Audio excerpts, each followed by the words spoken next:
Welcome to The Secret Witch Show, the podcast providing a safe and alchemical altar space of conversations which help powerful women escape a half-hearted, spiritless society and rediscover the freedom of living a wildly magical life.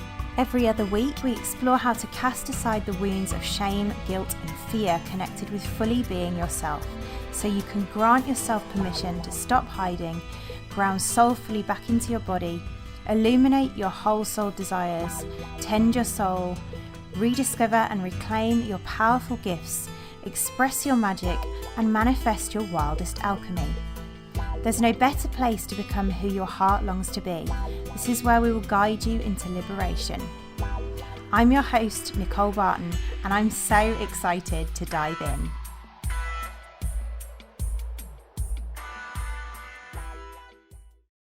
Welcome to the show, magical self-healers and guides. My goodness, what a portal of transformation I've been in recently. We have expanded our team here at Team Secret Witch, and I'm so delighted to welcome some new magical women to our team. We have Shelley, who's helping me create and birth our new archetypal apothecary path, and we also have our new connection creatrix, Bonnie, who is nurturing our Facebook community. So she's here to support me in serving our sisterhood alongside me.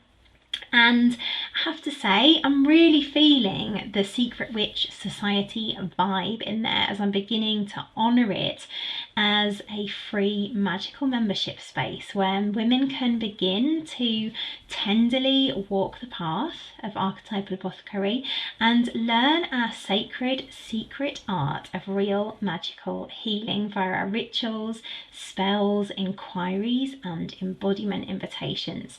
If that's your vibe, head over to search for Secret Witch Circle on Facebook and I'll see you in there. On the Secret Witch Show today, I dive into how to build a magical healing soul business. I explore how the key to creating a real magical business is doing the deep work to discover and become your unique remedy. Firstly for yourself and only then for others, in a feminine way that honours the way magic truly works. So in this episode, I explore how most magical ones have a collective witch wound fears to heal in order to birth a truly soul-aligned business into the world, and why it's important to focus on loving alchemy of our core wounds into gold instead of fixing. I share how this alchemy of our wounds helps us to know our niche if we're being mainstream about it, and that this is the most powerful way to create a healing business that is truly in service of deep, conscious and intentional magical healing. Let's dive in. Hello magical ones, welcome to the show. And today I'm speaking to the episode that was voted by our community on how to build a magical healing soul business. So I'm really excited to dive into this one, and I have to say before I do, I just want to speak to this a little bit because for a start, it feels powerful to own like how far I've journeyed with this myself. I also really want to share the truth of where I have been in this fear, because this feels like my deepest wound. To have like that fear of not being able to create a magical healing soul business, to me was like my deepest fear. And okay, maybe not my kind of core wounding that I'll go into a little bit in this episode, but certainly one of my phosphoric witch's adult biggest fears. And there would have been a time where I really couldn't have spoken to this question on how to build a magical healing soul business cleanly, free from shadow fear. So it feels like a mini celebration, even just recording this episode. So yeah, I just wanted to, before I even go into that, I just want to deeply acknowledge that it's taken me a great deal of soul work, of courage, of vulnerability, of choosing through fear, and choosing through shadow, to love shadow, to be able to have arrived at a place where I can truly talk about this in a way that comes from a place of integrity. And that's important because of what I'm going to go into in terms of sharing about how we have to embody our own remedy before we can share it with others. So that place of integrity is really important. And the feminine is full of paradox, so I also want to acknowledge this doesn't mean that my work is complete here. So I am still leaning into and expanding into even bigger visions of my own magical healing business.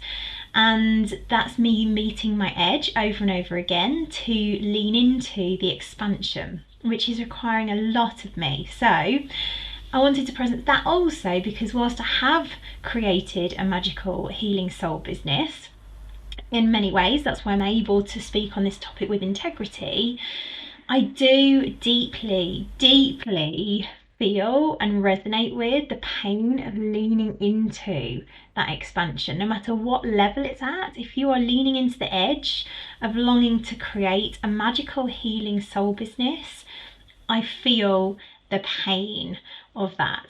And I wanted you to know that before we go in, because whatever I say, you need to know that I have been there in that struggle, in that challenge, particularly the one of like really deeply longing to create a magical healing soul business. Like your life depends on it. Like this is what you're here for as a phosphoric witch, and I'll go into more about that in a moment, but this is what you're here for. And it's likely, if you're anything like I was, that you also feel like that's not possible, like you can't. And there's all sorts of shadows and fears in the way. When I call it a shadow, I think sometimes that can be heard as like something to get rid of.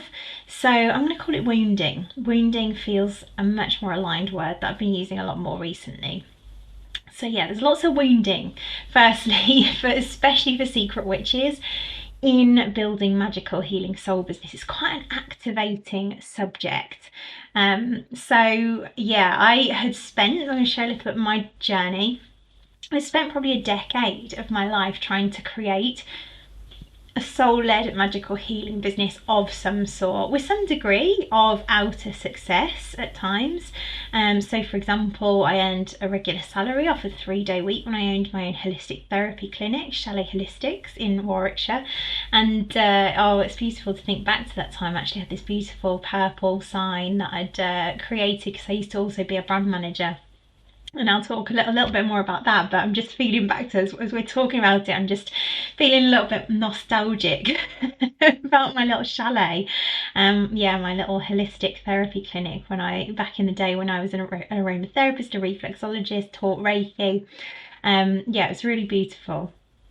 There were some degrees of success in that, but I had these big dreams and a deep, deep longing for more, and so I've created that, and then I've created these bigger dreams, which is guiding women into healing, and now of course I'm leaning into that edge of really creating my own methodology, which again I'm going to go into a little bit more.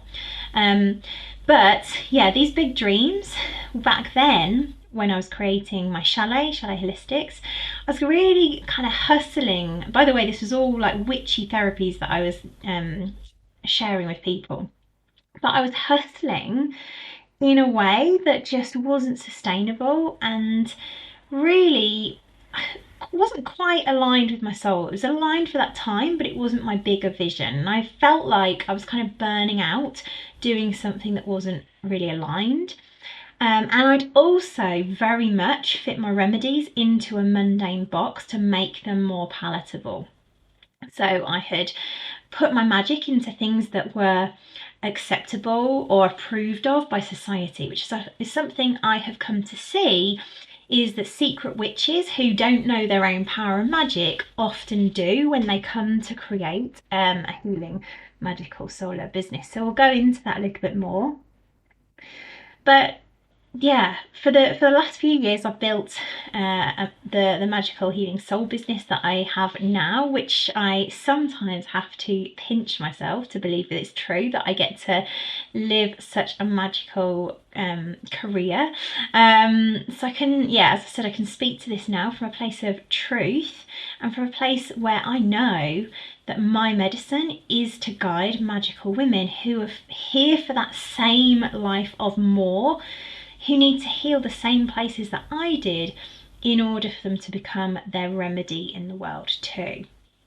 And I talk about becoming your remedy in the world quite a lot. It's something that I'm going to be diving into in this episode, but essentially becoming your remedy is you building a magical healing soul business. So I'll speak to that a little bit more, but essentially, for now, I have seen that these women who are here for that, here for more, they feel that kind of burning call for more magic, more soul purpose. I call them phosphoric witches. And this wisdom, the reason why they're called phosphoric witches, based on a wisdom that is in the homeopathic lineage of my path. And as I was working with these women and their healing for the last few years, because this is what I've been doing, guiding phosphoric women into their healing, I began to see a pattern that these women were typically here with a burning fire within them, a burning desire, a burning soul purpose, their mission, their vision, and a unique gift. And I began to see that they're here to burn brightly, but especially, I think pretty much all of my clients are here to be medicinal healing ones. So it became revealed to me that this was, and it makes perfect sense because my own wounding was around creating a magical business, which I've been able to alchemize. But those are the ones that I'm here to serve. And you see, phosphoric women are magnetic. This is in their gold expression, their healthy expression. They are magnetic, they are fiery, they are passionate souls here for something big. They're kind of like, phosphorus is what's on the end of a match. So if you think about that kind of explosive nature, that's what phosphorus tends to be. And they are, of course, witches. They are witches with a specific fire in their belly to live out their deepest calling. And often, as I said, that calling is one of healing, which may start just as healing themselves, but likely also goes on to them healing others. And phosphorus, as I said, is what's on the end of the match. It's also like fireworks. They often present as explosive, deeply, deeply sensitive, open-hearted, deeply loving, but in shadow they can hugely doubt their power, their capacity. They can suppress themselves, and they do suppress themselves. They shame their fiery expression. That's usually the reason they do suppress themselves, because their fiery expression is felt to be too much. They seek approval because they fear rejection. Again, it's all down to their fiery expression being too much.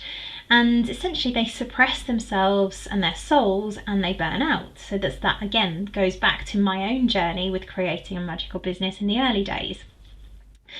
But they're always here for more. So what ends up happening is the phosphoric witch, who's a magical one, ends up being and becoming a wounded, suppressed healer who just longs to be unapologetically magical but never allows herself to be.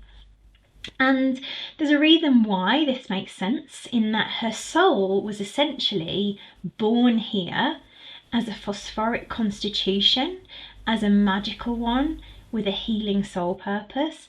And then as the phosphoric magical one who was born this beautiful phosphoric, open-hearted, like bubbly, effervescent phosphoric constitution, she went through life in the mundane world and she had these layers of wounding.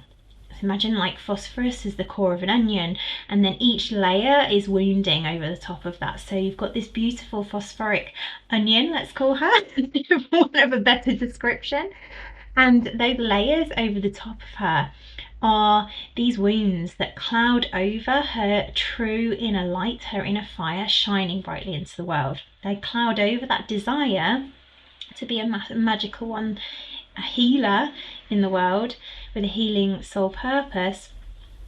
And she contorts herself to become something more palatable, more approved of, like really shutting down her magic, often even to the point of not believing in magic, not believing in her magic, which is all kind of symptomatic of the same thing, and shaming her sensitivity. So essentially, she's suppressing her inner phosphoric fire.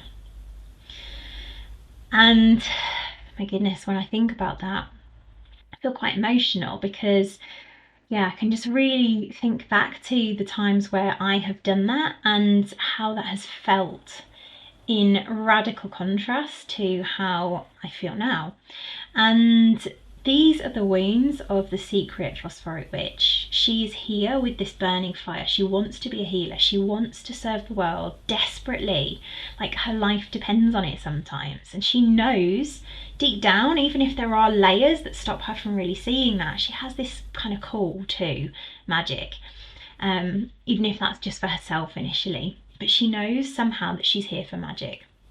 And because of her wounding, which is completely innocent, she has not lived that out. And she might be trying to heal herself, she might be trying to build a magical healing business even, maybe trying to fit her magic into a linear mundane box, a bit like I did, but not really creating any success. Or she may even also just be completely avoiding it and feeling deeply resistant to what I'm saying right now. So if that is you, then bless your heart. And again, so many women resist being witches whilst also listening to this podcast and being like, no, this isn't me. And there's a resistance is often a sign that you are a magical one as well. Either resistance or resonance, either way. So because of that, so that you can recognize if this is you, I'm also going to speak to a few of the challenges that a secret phosphoric witch who doesn't know her own power and magic often comes up against when beginning in the journey of building a magical healing soul business. So some of her fears may be things like, what if I fail? What if I'm a failure? And there's I can name some of the remedy states here if it's helpful. My sense is probably not, and I'm conscious that I don't want to be dosing all these different remedies. But if you have joined us in the Secret Witch Circle group, you might have seen I've been doing a wild apothecary pharmacy series, a mini series which explores some of the remedies that I'm going to be dosing as part of Invoke Your Wild Apothecary in the new year. So this fairy remedy is very much aurum metallicum. So that if you want to learn a little bit more about some of these remedies, please do head to our Secret Witch Circle group where I have started to share a little bit more about those. But essentially that fear of like, what if I'm a failure? And also maybe even shames herself for any attempts that she's made at trying to be a healer that feel like they haven't worked. And other fears include, like, what if people think I'm weird for being woo? This is something that I hear a lot from our secret witches, this fear of being seen as weird, this fear of what if people reject me, this fear of being exposed, and this fear of you expressing yourself and then being chased out the village with pitchforks.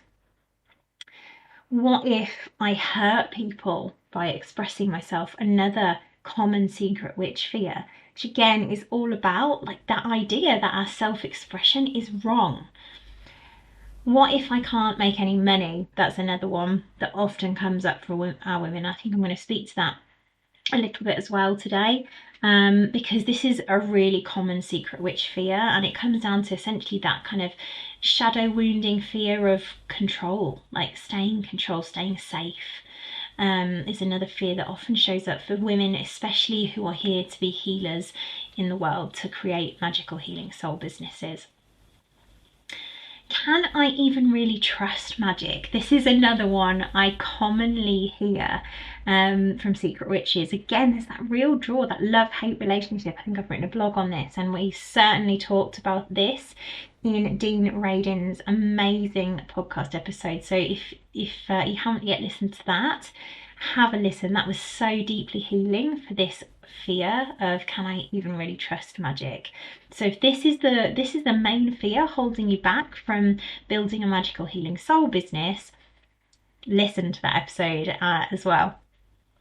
But yeah, can I even really trust magic? There's that love-hate relationship in the witch, in the phosphoric witch, of like really being drawn to magic. Like it's like, oh yes, this is for me. And then, oh, I just don't know if I can trust it. There's that deep fear of trust. And again, that was my next one, is can I really trust the magical way of business creation? That's often something that my women will struggle with and feel as they kind of go into building a magical healing soul business from a more magical lens than a mundane one. And again, I'm going to speak to that a little bit, because it is something that often shows up for my women if they are here to build a magical healing soul business. What if I'm not good enough? This is, again, one of the most powerful stories of a phosphoric witch. And of course, if we have stories as witches, we're going to roll with them and create from those. So this is a really one to heal, to love. And yeah, this is such a powerful one often for our women who are trying to create a magical business that has them kind of feel like they can't, feel like they aren't enough. What if I'm not powerful enough? That kind of ties into the same theme, but essentially power is something the witch often fears, because power for the witch is what she's about. And her power also, the other fear is like, what if I'm not powerful enough? Or what if I'm too powerful and my fire, my inner fire, my magic is destructive? That's another fear that often shows up. It's often one that's actually behind objections around money. Is the deeper fear often tends to be like, what if I'm too powerful as a witch? So this again, these are fears that show up as we journey into building soul businesses, magical businesses as healers. What if I burn out because I'm creating a business? And this one, again, is a big one that can stop people taking aligned actions. They've learned that creating from the masculine, from hustle, from push, from force, is something not to be done. Like that's burned them out to the point where they'll then flip into the opposite end of that shadow pole and be like, right, never again am I taking any action. And that will often have women in the opposite end of that, where they kind of lean into the spiritual path of like, trust the universe and things will just happen. And leaning out of soul aligned actions. That's something, again, a fear that can come up for a phosphoric witch who's here to create a healing magical business. What even is my passion is another fear. Like, who am I actually here to serve? Like, what is my gift?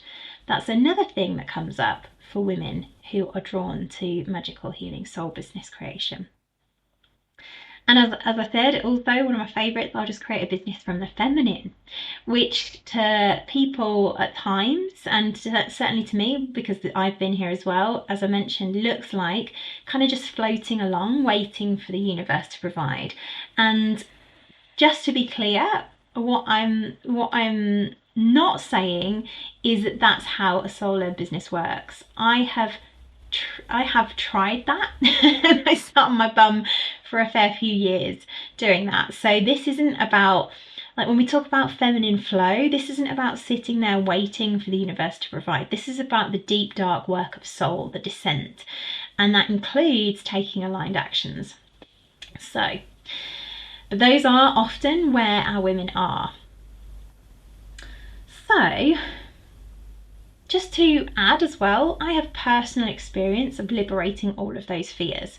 I couldn't be where I am now without having moved through those fears to some extent, if not fully. Although, yeah, fully being a subjective word, because there's always ongoing deeper depths of these fears as well. So, but what I've seen as I've journeyed with those is something really unique about how we truly build magical healing soul businesses from a magical lens.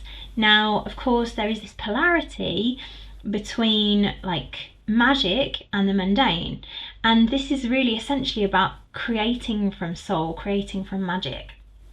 That doesn't mean that we completely reject the mundane, and I'll talk a bit about that as well as we journey through. But essentially all of this that I've seen about how we truly build magical healing soul businesses informed the creation, and this is an evidence-based creation based on my journey of what I've guided women into, but this has informed the creation of my new archetypal apothecary philosophy and method. And I'm going to talk a little bit more about that because it's actually really super potent in terms of exploring how to build a magical healing soul business, because that is essentially what that method guides women into, as well as self-healing. But you'll see in a moment as I talk about it a bit more why that's so important. So yeah, essentially this has all kind of informed my philosophy and method. And this method doses this phosphoric birth constitution layer, along with a few other layers that I'm going to share, in order to help women be their remedy and become their remedy for themselves and for others. And I'll speak to a little bit more about what I mean about that in this podcast today as well, because it feels helpful to just distill it a little bit more. So these fears that I've just described are essentially what I call the collective manifestation layer states. So these are remedy states that stop most magical women actually creating their business.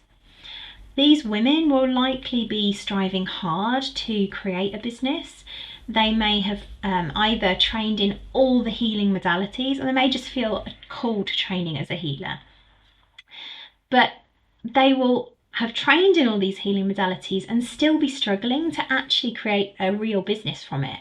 And these common fears that I've talked about a minute ago will be the real thing in the way of them fully doing that, of them becoming their remedy. And this is important because these wounds are the things that most healing courses do not teach. Most healing paths, I know this because I've walked most healing paths, like if you're anything like me, the phosphoric witch loves to learn. She's like brilliant. She's like, oh my God, this is amazing, this is amazing, this is amazing. Like all the things she loves. She's like, she's been there, she's done that, or she's thinking about being there and doing that if she's just beginning to journey into, like, she's like, oh yes, to everything that's magical and healing.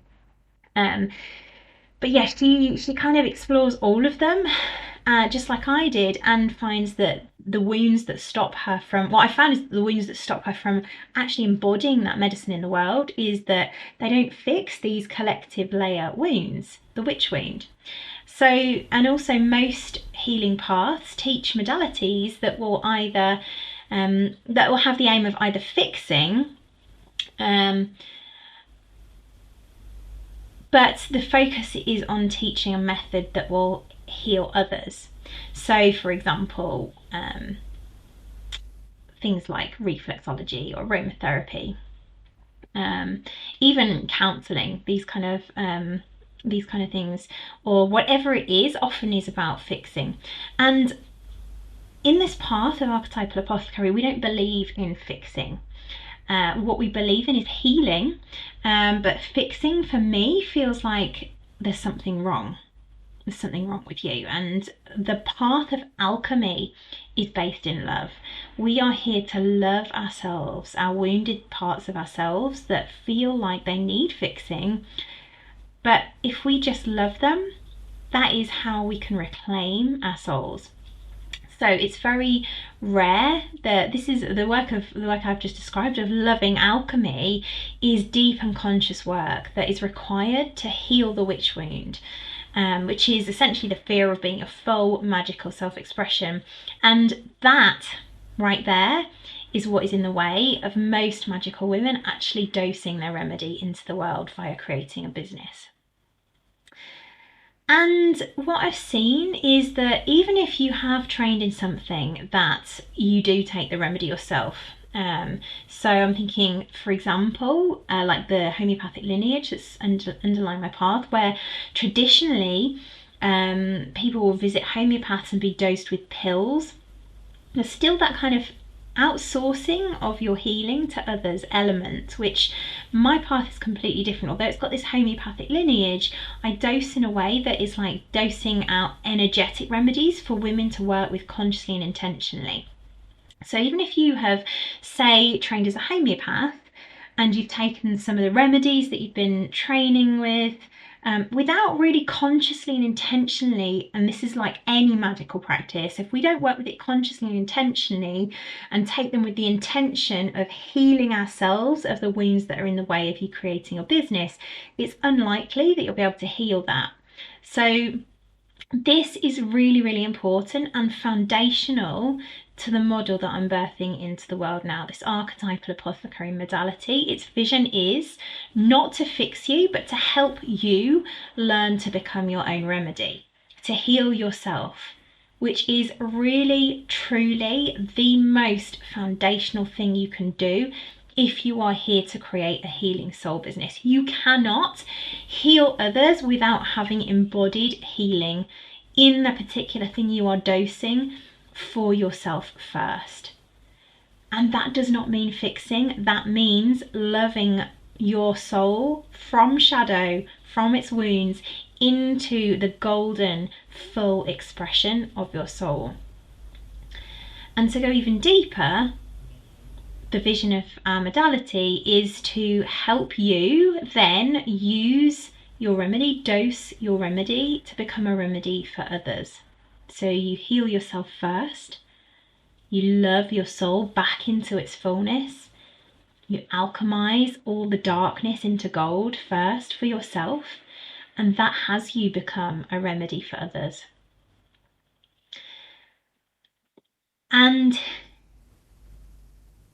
it's really, really crucial to do that, to both heal yourself and to then be able to go on and be a remedy for others. But the way that we work in this method is to do that by healing yourself of your own, of the collective witch wound, which I've talked about. That's those fears that we talked about, healing all of those different fears, and also doing the work, the deep work, to discover and heal your own unique and core wound, which is deeply healing regardless of whether you want to be a healer for others. This is about healing yourself first and foremost, and that is the common kind of difference between this path and others, is that often we'll go into other paths wanting to be fixed. The work here is to heal yourself, to become your own self-healer, so that you can heal and discover what your wound is, what your gold is, and then, if aligned for you to become a healer, a magical healer, and create a business from it, you can then dose others. So yeah, an example of a collective layer wound, I think, is probably that one about failure.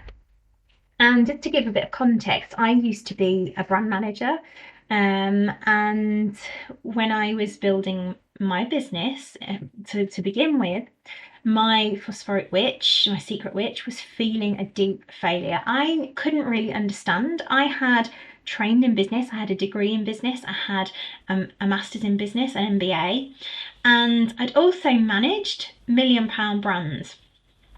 And yet, and I'd also mentored as well other brands. I used to work for the Prince's Trust and mentor businesses there, and I also used to be on the panel for them sometimes, assessing who would get funding. So I had this kind of deep background in business, and yet when it came to creating a magical business, it just wasn't working for me. This is back a few years, but when I came to create this business, my sense was like, oh my God, I have all of this logical, linear, kind of even experience in business. Why isn't this working for myself?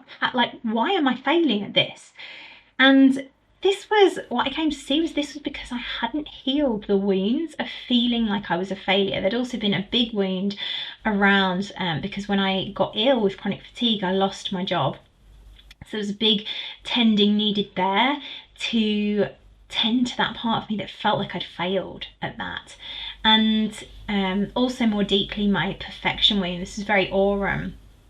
I felt as well that who I was wasn't enough. So all of these kind of witch wounds that we talked about, these collective layer wounds, were stuff that I had to work through and reclaim and heal and love into liberation, so that I could really learn what my true expression, discover and heal what my true expression of soul was. And the healing and learning there was that in my true expression of soul, if I alchemized my fear of failure, my perfection wounding, I was enough as I was. In fact, it was actually me being in my true expression. I see this more and more all the time. Rather than being that picture perfect, shiny expression, that was what was most deeply healing and activating for other magical ones. And the more I alchemized my own sense of failure and even shared around my wound there, the more I healed this layer. And ironically, the more relatable, the more medicinal I became to other women who needed that remedy. And that really is how it works.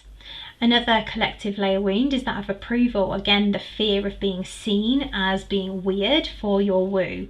That fear of being weird, seen as weird and rejected as being weird in your healing business can really stop you from shining your light into the world. And yet, as we alchemize and heal that for ourselves and begin to share our woo and love ourselves in our woo, it attracts those who have the same fear and allows them to feel safe in their woo, which again was what happened as I alchemized that for myself. And so what I saw was that in this way, our wounds become our gold, our wounds become our medicine, our remedy for the world. And that is why we have to heal these ourselves first, as I said. It's no good trying to identify our wounds and seeing that's our medicine and then going to heal other people before we've alchemized that for ourselves.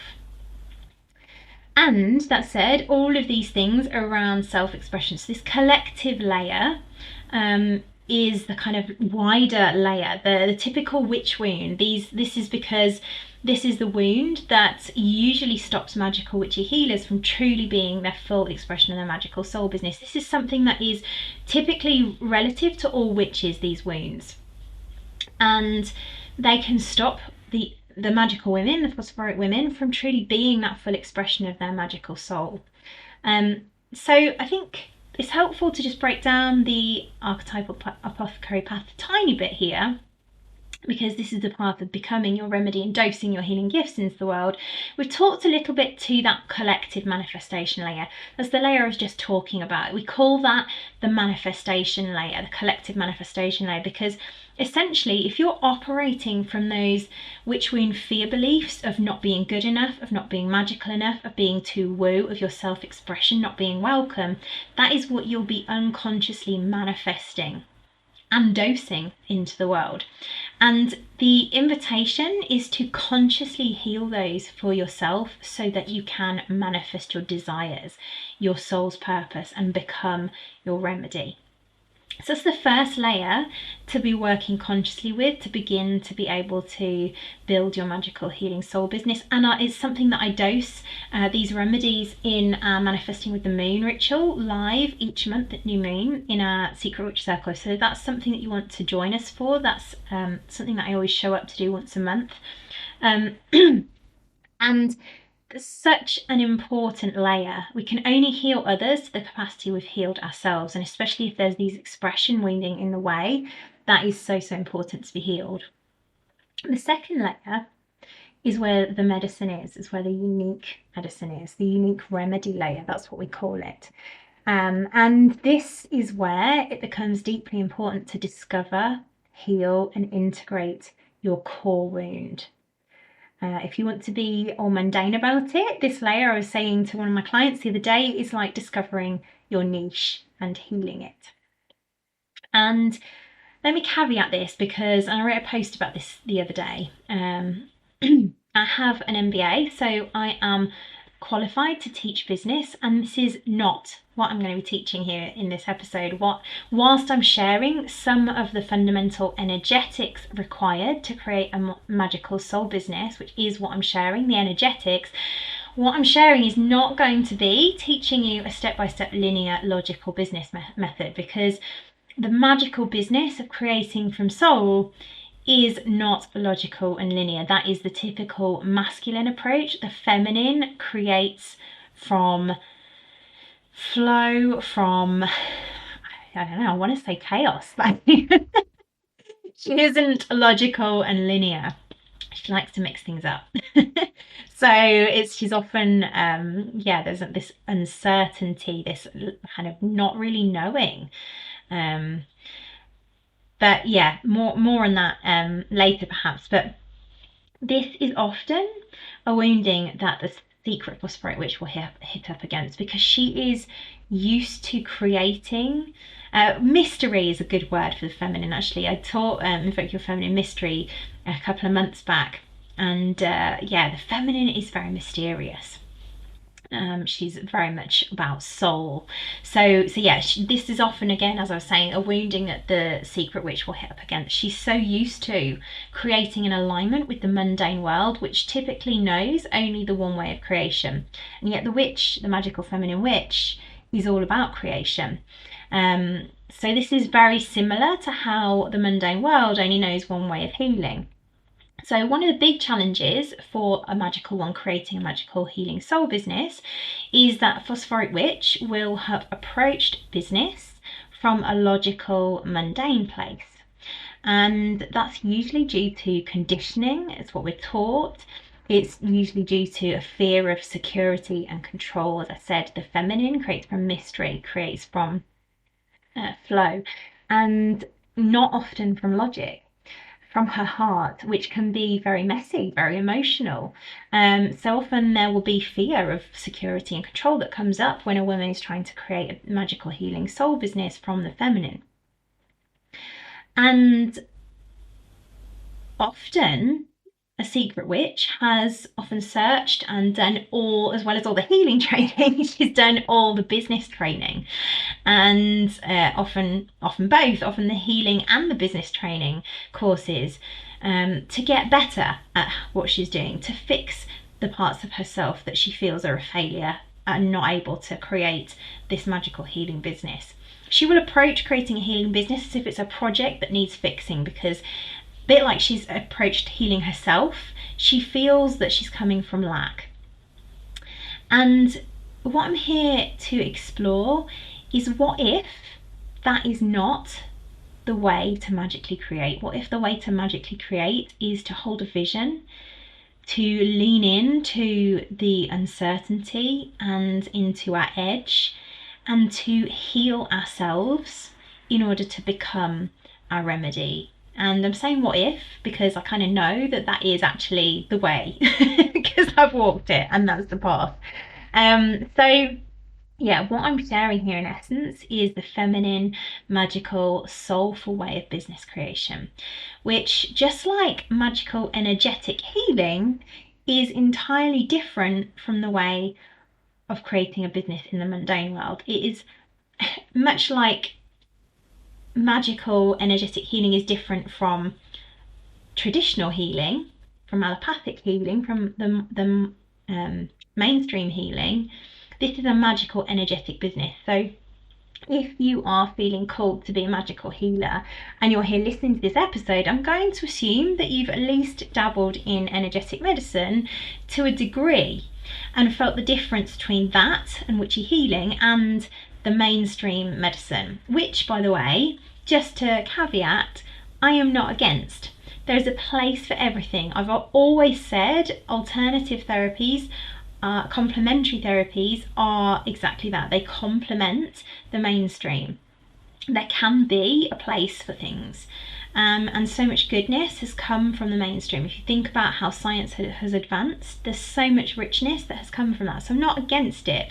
And to be in the extremes feels like it would be in a shadow pole. So, but there is a way to really feel into the soul alignment of everything for ourselves.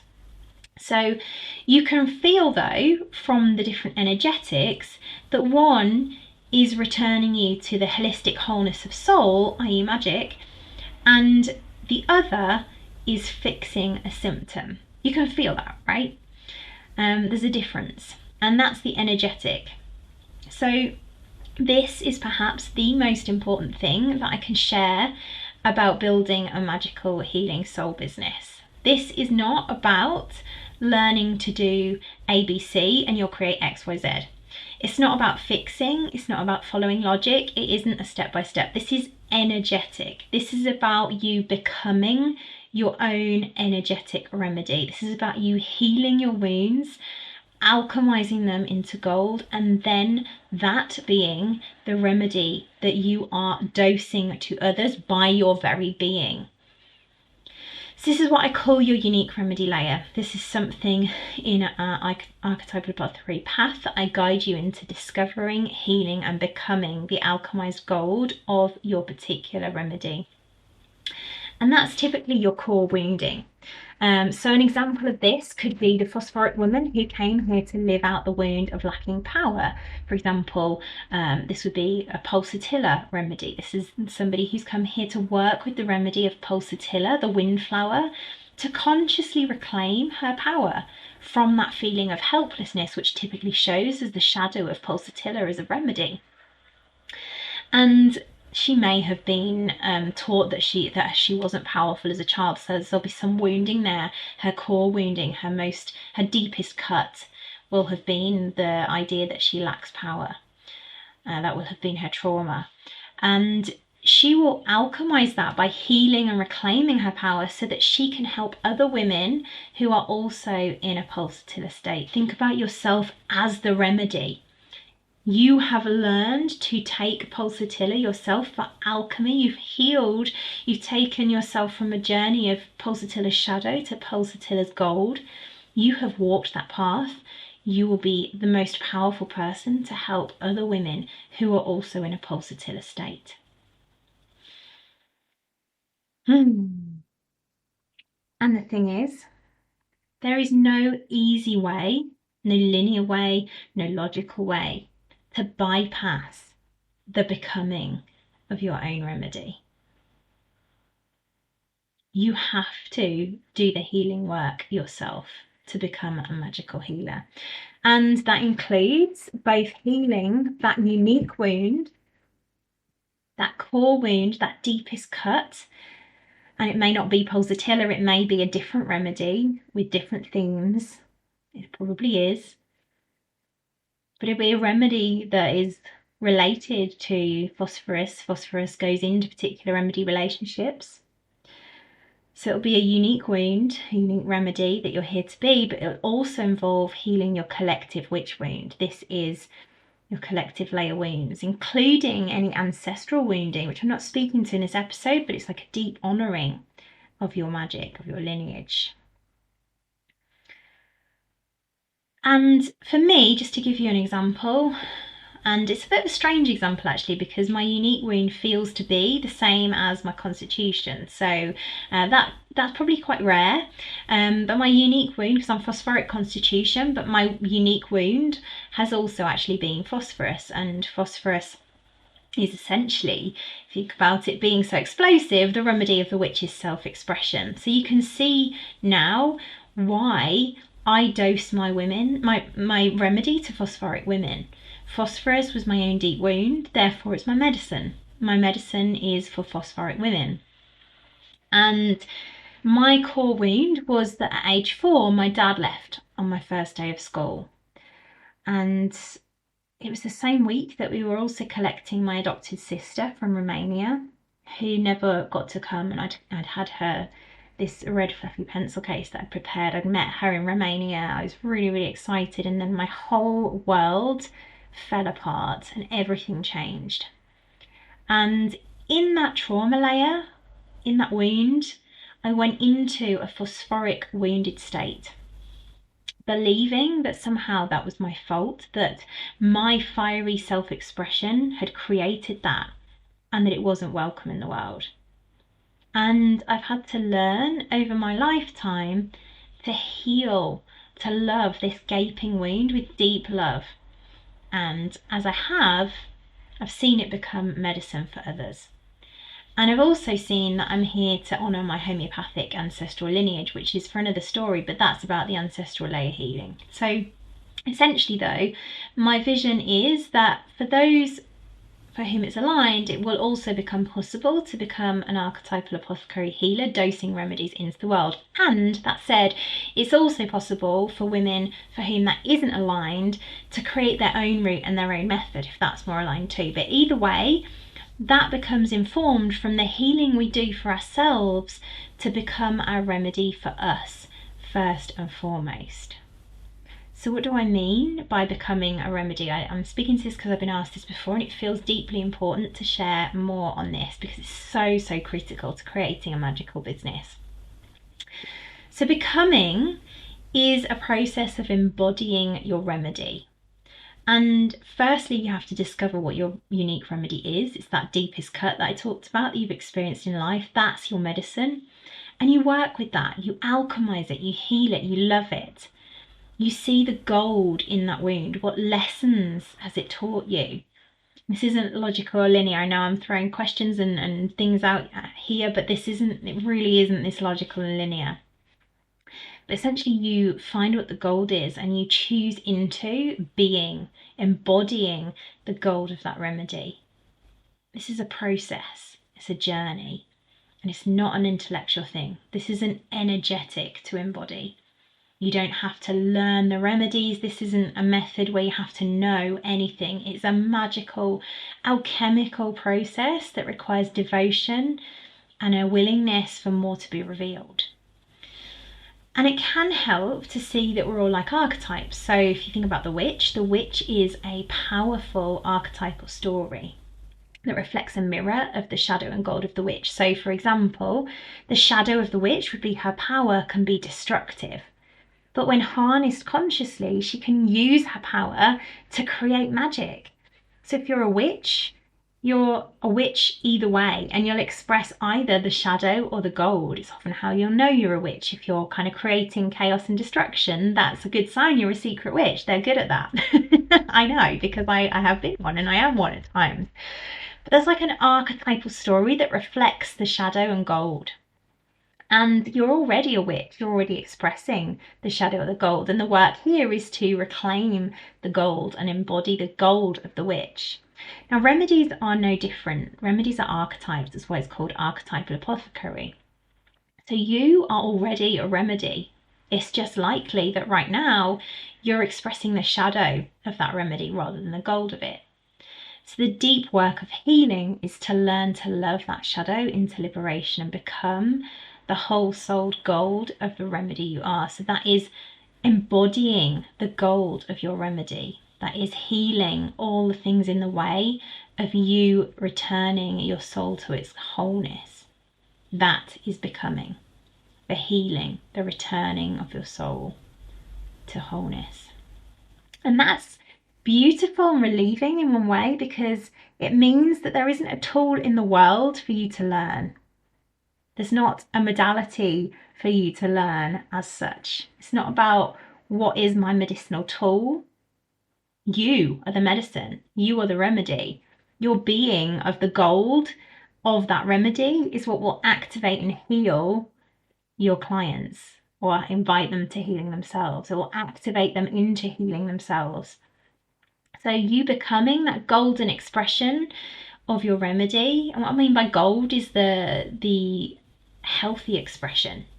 So let me see if there's an example. Like, for example, let's talk about Palladia and her power if we're talking about the witch. So Palladia is a metal. It's a shiny metal. It's the kind of the equivalent of like the queen archetype.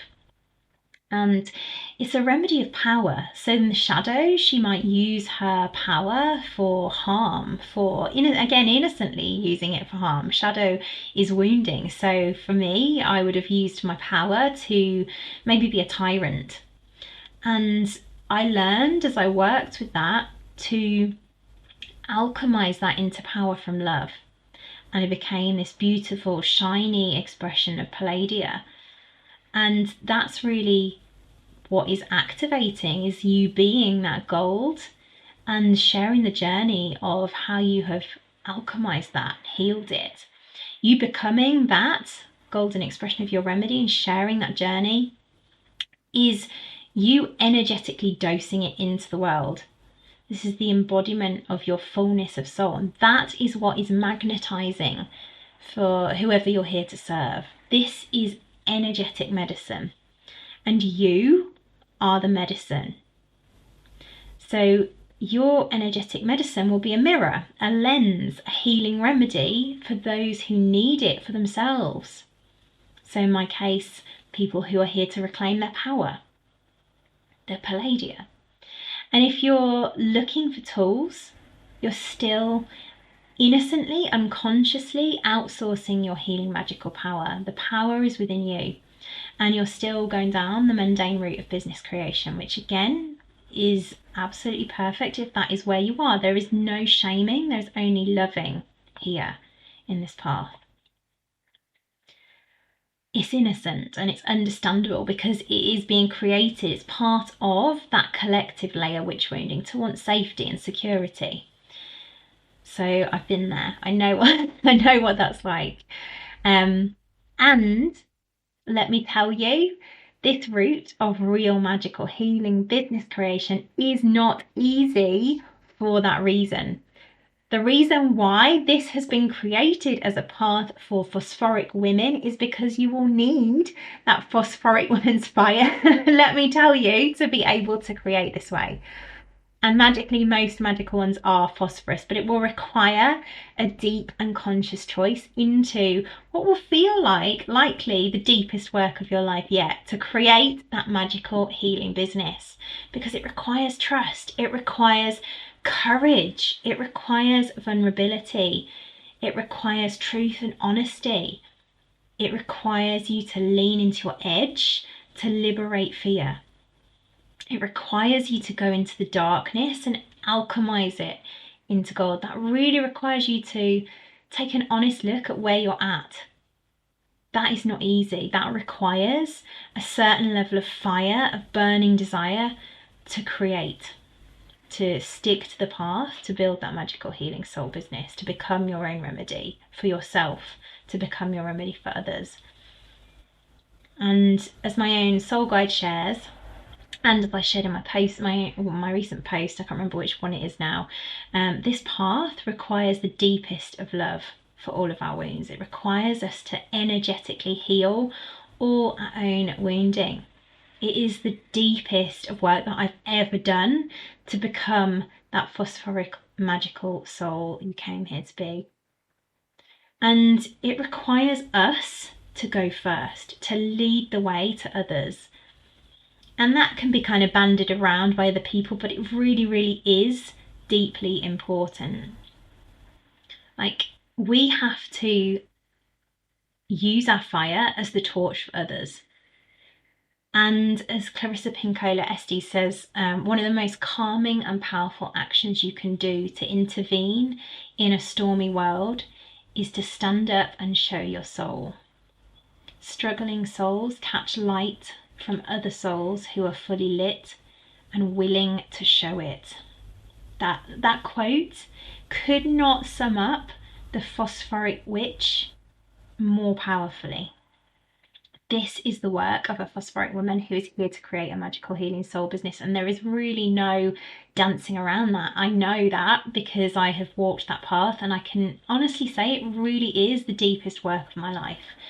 And yet it's also the most rewarding work of my life, and the work that's created the most lasting transformation, because it's about me healing myself. It's about you healing yourself. That's reclaiming our power right there. So creating a healing magical business is one of the most revealing ways often to see the wounding that is stopping us from being in the wholeness of our souls as well. It really does require us to get really clean of shadow and come from pure unconditional love. So why do we do it? You might ask, if it's that hard, why? And it's funny because that brings me to another thing that I wanted to explore. Because the other thing about this kind of why is something I wrote a blog about a few months ago when I was, funnily enough, when I was enrolling for Feminine Mystery, and I think it was called something like Let's Talk Feminine Soul and Money, and it's somewhere in the blog on our website, so take a little read if that feels interesting for you. But one of the biggest drivers essentially for women who come here to create a magical business often can be money. And again, this is completely welcome, completely okay, completely understandable. And to me, years ago, that was also my motivation. And I've done a lot of work around this. So I just want to speak to this because, and this isn't to say that that isn't like the benefit that we get from creating a magical business, but there's something here to see, and it's quite nuanced. And I have, as I said, I've done a lot of healing work here and reaped the rewards of that. But the story that money equals success is also one to explore, and this is why I presence it, because what I've seen is that money naturally comes from being in full alignment with your soul. And if that's the reason we do it and we focus there, often it's coming from lack, firstly. It's coming from a compensating focus. It is the pattern that I see in magical ones. But it also takes us away from our deeper soul purpose. And just to be clear, the last thing I want, because I'm a witch and I really do not like bypassing, I do not want that to be bypassy at all. I 100% hear that money is something that's a beautiful gift that's created from a magical soul business, and it's important, especially if we're here to serve others. If we are here to serve others, we need to be able to take up space, and we desire money for the support of us being able to take up space. For example, I desire money to get my outer queendom in place, my support systems, to have a cleaner for my home, to have a team, to have my childcare, so that I can create and be a healing remedy in the world for others, and for all the things that nourish my soul, so that I can be that magical remedy. That is important. And I have learned also that if that is the focus, if that is where we're coming from solely, it often is coming from, like I said, that compensating focus of lack, but it also has women create from hustle and from shadow.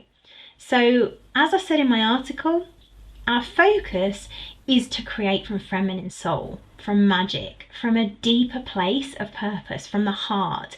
It's like, who are we actually here to be? What is it that we've come here to be in the world? To be from the heart, to be of that deep service to the world, is where we're going to create best. And embodying that is what has had me create abundance. So that's the why. That deeper why is like, who are we here to serve in the world? What change are we here to create as healers? And that article was about, actually, funnily enough, how I'd alchemized this so deeply that I forgot to celebrate a huge financial milestone. And I wrote in the article that I don't really want to share figures, because the secret witch is often motivated by money and fear, which is what I was speaking to here. And that's not where my focus is. To live from magic and soul truly is the focus. But I did break the rule, and I wrote about this in the article. I broke the rule in the article and shared that what had happened was I'd forgotten to celebrate, and I shared this with my soul guide, I'd forgotten to celebrate 2 5-figure months in a row. And the absolute gold reclaim there was that once I'd have been so deeply anxious about money that I would have calculated it to the absolute penny. So you can see the level of alchemy there, that I had been able to not be in that deep anxiety around money and have created from soul, and then even forgotten to celebrate that massive, huge milestone for myself. So when we create our lives from magic and soul, the lesson is that we magically also create our heart's deepest desires, which is abundance in all the ways. It's just that those feel much less important and more like added bonuses of the capacity to create the magical healing business that's in our hearts. And I know that that sounds in some ways like it's denying the kind of the money thing, and I 100% would have felt that back when I was beginning to alchemize this. But like I say, money being the driver can create that deep fear in Phosphoric Witch. So that's also another collective layer in the way of her becoming her remedy in the world, another place for healing often.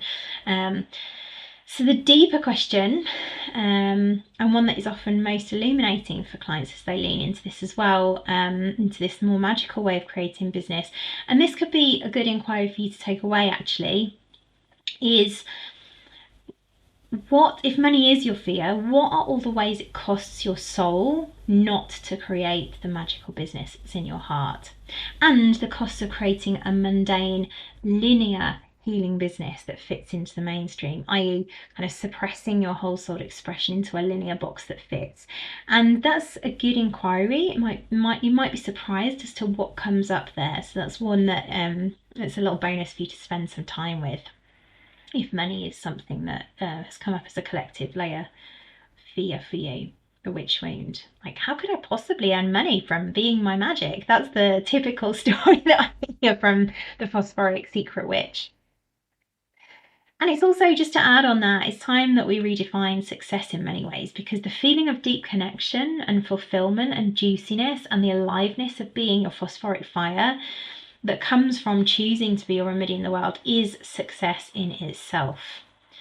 And that doesn't mean that we won't also reap the financial rewards, as I've shared. They just become a byproduct of the success of building a magical healing soul business as your remedy. And yeah, I really do, as I speak that out, like, I do pinch myself sometimes to know how lucky I am. And as I also say that, I hold that kind of tension of leaning into my own edge in birthing my new evidence-informed path into the world. It's like that next level edge of the same thing. With just a little bit more evidence to inform my confidence this time that actually holding this tension is going to be good. That's like, it's a little less edgy than it was before, but it's still edgy. So yeah, there are a few questions to speak to which felt juicy, so I'm going to speak to those now. The first question, and I do so just before I do, actually, I really appreciate your questions. Like, it feels like it brings this show alive to have questions to speak to, so I'm loving that. I'm also aware we're just coming over on time, which is not surprising given how much there is to building a magical soul business. It's yeah, we've not even scratched the surface really, but I hope it's been helpful. But yeah, let me speak to these questions. So, how do you deal with family who don't approve and understand wanting to work in a less conventional career? This is the perfect question, as it really does kind of highlight how this is one of the common collective manifestation layer fears for our phosphoric witches. So I'm really, really feeling you in this one. It really comes back to that deep need for healing ourselves and loving ourselves in our fears. So the remedy that's showing up, the remedy state that's showing up here, the wounding, is Ignatia. It's very much that, well, I'm not going to say what it is actually. I'm going to invite you into some inquiry, but it's one that we dose in Invoke Your Wild Apothecary in our crucible, and I suspect there's a deep part of your little girl here that longs for something that isn't being provided. And my question to you is, what is that? What does your little girl long for? Because it sounds like she has a deep longing to be unapologetically magical, and maybe a need from you around that she isn't feeling she's getting externally. So it feels like there's somewhere to bring love to there. And just to speak to a little bit from how I see it, which might be helpful, is that it's so understandable that we want people to approve of our choices. It is, after all, the witch wound to fear being outcast for our magic. So women were literally burned at the stake for being their phosphoric fire in our ancestral lines. And it makes total sense that we fear being in a less conventional career because of that, especially a magical career. And that said, it's no longer the case that we get killed or chased out the village with pitchforks. So my invitation to you is, one, what is the fear? What's the deeper fear? And I may have just answered that to an extent, but feel into that a little bit more deeply for you. And then number two, what is in your heart and soul to do? And will you honour that? Like, it feels to me that the fact that you've even asked the question is an indication of a secret witch's hidden deep desire to be your remedy. So can you love yourself enough to lean into that? And please know that I am with you in that, darling.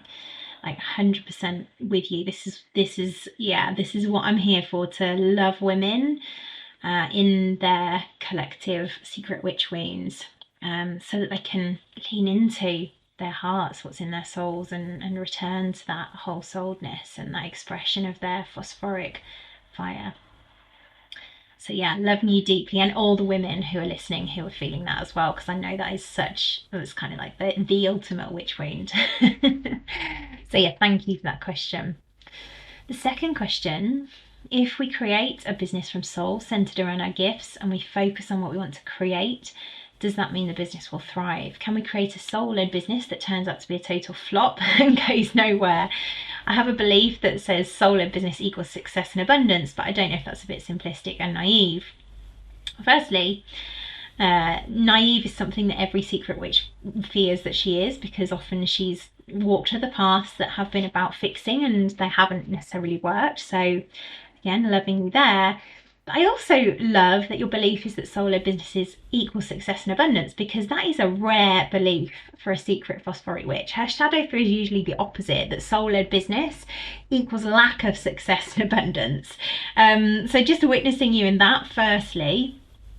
And I can wholeheartedly share that in my experience, if you created something that wasn't successful and abundant, it very much wouldn't be soul-led, because I highly doubt that your soul would come here with the intention to create a magical healing business that wasn't abundant and successful. That doesn't feel like, to me, to be a juicy, aligned vision to be holding. But I love the question. And the thing to remember here is that part of the reclamation of soul and magic, and especially the reclamation of our witch as an archetype, is the owning of our power. So the witch is a powerful creatrix, and she harnesses her fire for good in her healthy, juicy expression. So if you're being your remedy in the world, your needs will be provided for so that you can be of deep service to the world. And I feel like real goosebumps of truth in this. It feels deeply, deeply healing. So I'm really glad that you asked this, love. But in essence, part of the real magical path of creation is that of holding a vision. And in my experience, whatever my vision has been, and this is throughout my whole life, I have always created this way. And if, in actual fact, we're all creating this way, it's just unconscious. And usually secret witches' visions, because the way they're focusing are on what they don't want. We're always creating from a vision. Whatever I have created that's been from a conscious vision, I've created. So one of the collective layers is healing of our power. So as long as you work with the remedy for that, and just to be clear, if you're in the shadow expression of that, that is what you'll be manifesting. So this is why the work is so important, to heal the shadow and heal the wound and return to love, so that you can be cleanly expressing love, clearly having love as part of your vision. But yeah, if you're just to go back to that point, the healing of the power, if that's a remedy that you've come here to alchemize, so long as you work with the remedy of that, which is Palladia, I talked about that kind of queenly remedy made from palladium, that shiny, powerful metal, then you'll be in the work of creating from your powerful phosphoric witch and harnessing your fire towards your vision.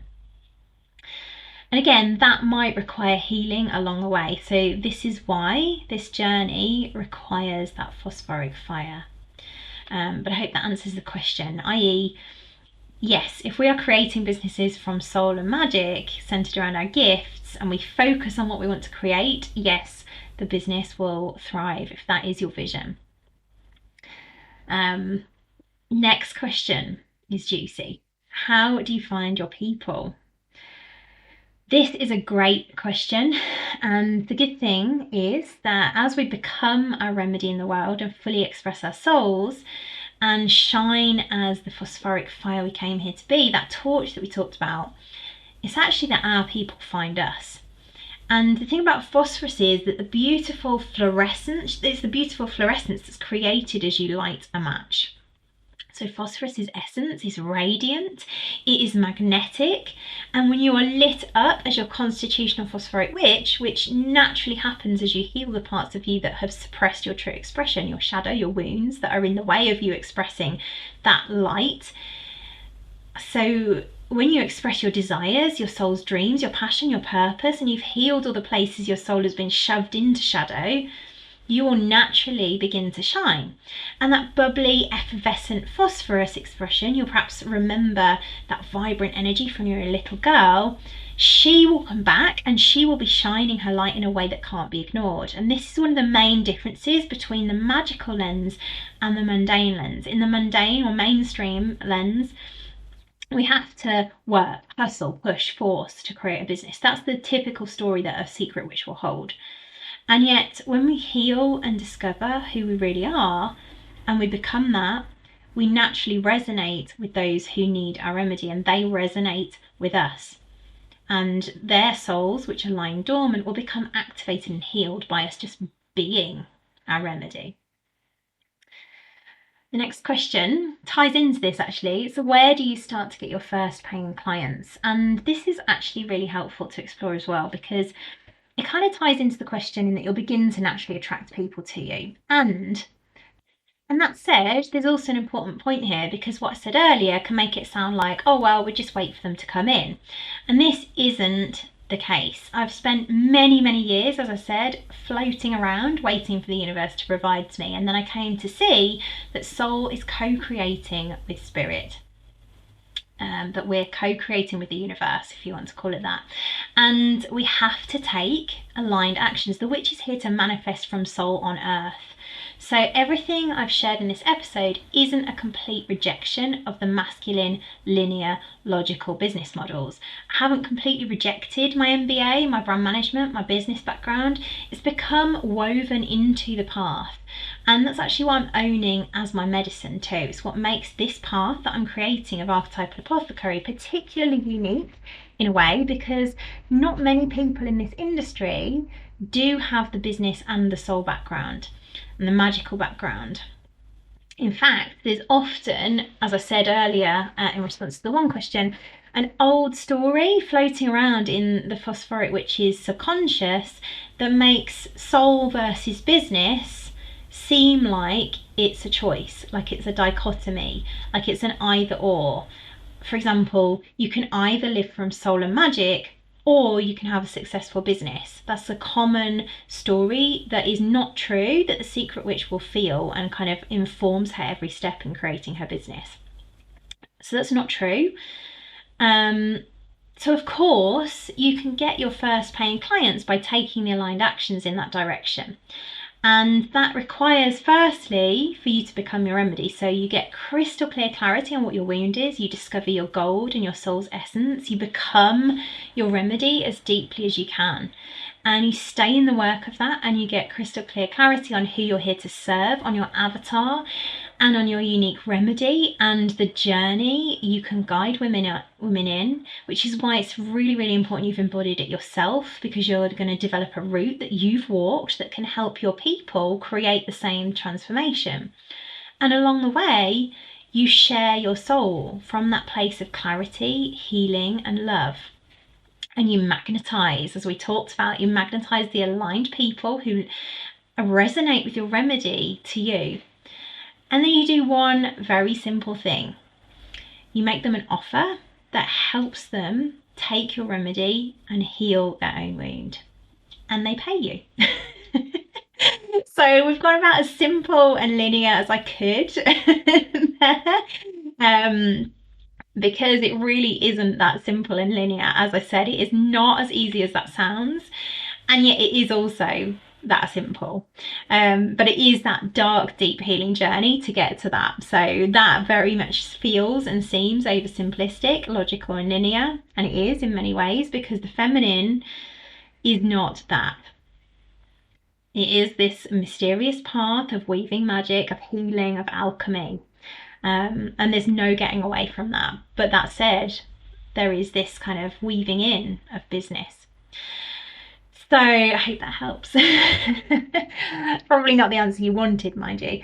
But yeah, so the last question, I believe, is another great one. So how do you stay out of target, pressure, pushing, self-punishment, and in soul, trust, and flow? This is a beautiful question.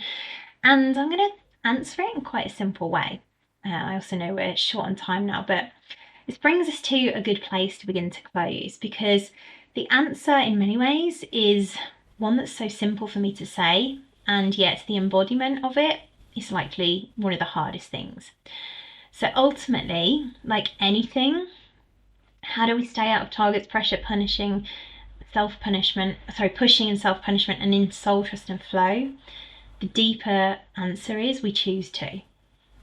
And fear and shadow, the wounding that has us push, force, lean back into linear, mundane, masculine ways of creating, i.e. the pushing, punishing, pressure, will always try and convince us to go back into those ways of being, into the old ways, whilst we're alchemizing them. Instead of owning our phosphoric witch's feminine way of healing, magic, and being her remedy. And ultimately, to heal that is a deeper energetic choice to heal that. And that capacity to choose takes some work to build up. It's like a muscle. We learn how to build our power muscle. And we can start small by choosing to take the first step of choosing soul, trust and flow. And the next step of choosing it. And the next step of choosing it. And the next. But the thing to remember is that no one else can choose it for us. And this is why I said right at the beginning, we aren't here to be fixed by anyone else. And likewise, your remedy isn't here to fix others either. You are here to heal yourself. And as you do that, you're also here to activate others energetically to be able to heal themselves via your energetic medicine, revealing to them as an archetypal lens where they can step into their own remedy as well. It begins with us choosing. And that is the very part that requires phosphoric fire. It requires the courage, the vulnerability, the tending of ourselves as we we step into the fire little by little and allow ourselves to become who our soul came here to be. And that is not easy. That is not easy. And I know because I've walked it. I've walked that path. This has been a big episode. So, yeah, the real question that I'm going to leave you with is, are you willing to choose that over and over until you've become your remedy?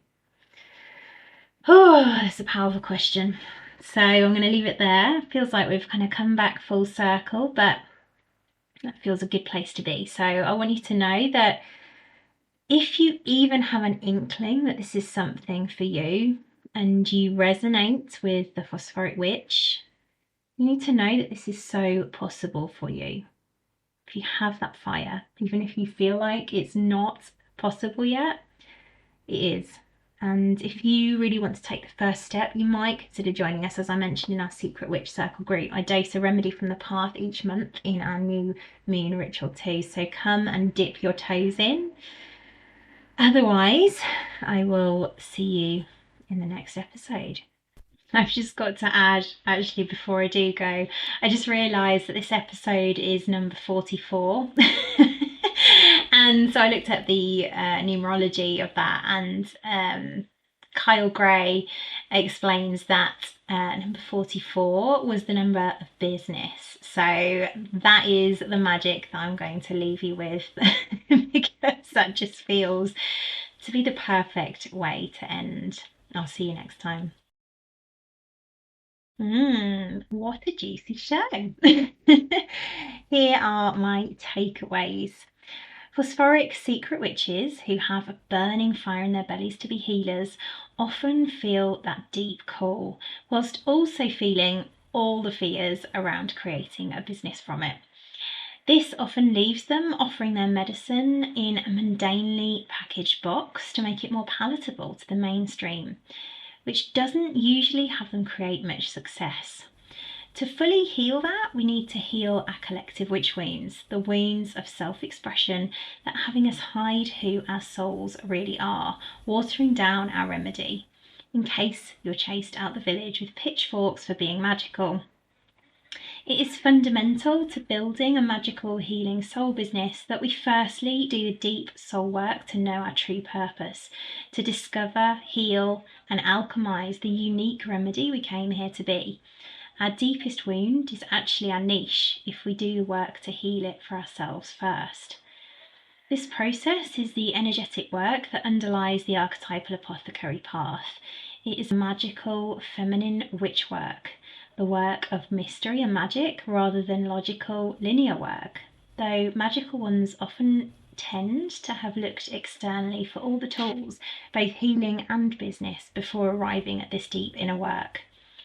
It's not an easy path to walk, which is why it requires the inner fire that phosphoric secret witches tend to have, the passion, even if it's hidden, and a vision to truly liberate their secret witch and become their phosphoric remedy in the world. But you have to choose it.